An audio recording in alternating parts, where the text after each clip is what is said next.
I watched the Dungeons & Dragons cartoon from 1983. Here's what happens in episode 1. A group of kids are at a theme park and get on a Dungeons & Dragons themed ride. At first it seems fun, but then the ride melts their concept of reality and transports them to the magical realm of Dungeons & Dragons. 1 second after being there, a multi-headed dragon stomps towards the gang. Luckily, this little guy uses some magic to equip the children with dangerous weapons. The kids escape up a mountain where they see a truly demonic dude that tries to Iron Man blast them, but the kids deflect it and the scary guy flies away. The little dude explains that the evil guy they saw was Venger, the force of evil. Then he introduces himself as the Dungeon Master. The gang continues to climb a mountain, and also they have a baby unicorn called Uni. Something malfunctions in the unicorn,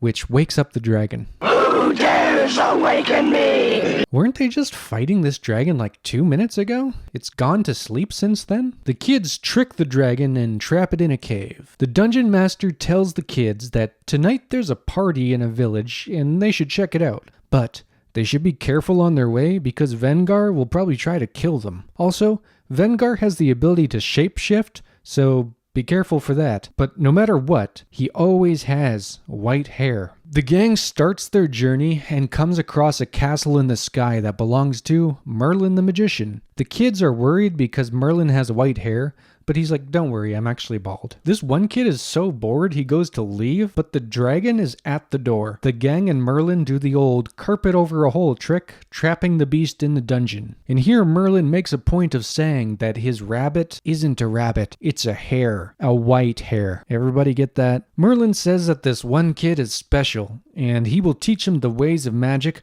but on one condition. Only if you stay here for the rest of your life. Yikes. The kid agrees to stay and gets put on cauldron stirring duty. Once the kid is alone, he snoops around in Merlin's spellbook. He finds a spell that should get them home, but it actually just creates an army of evil dragons. Merlin reveals that this was all a part of his plan the whole time, and that he isn't Merlin. He's actually Venger. Then Venger steals the kid's hat and leaves. Meanwhile, the rest of the gang has reached the village and are enjoying the festivities until the dragons show up. And at the first sign of trouble, our heroes leave town. I would probably do the same thing. They head back to Merlin's castle. The wizard kid knows he has to undo the spell, but Venger shows up to stop him. The other kids decide to release the dragon from the dungeon because they didn't have enough problems already. Luckily, the dragon is hungry for specifically Venger and chases him away. The wizard kid completes the spell, ridding the dragon from the village. The gang heads back towards the village, but there's not enough horses for everyone,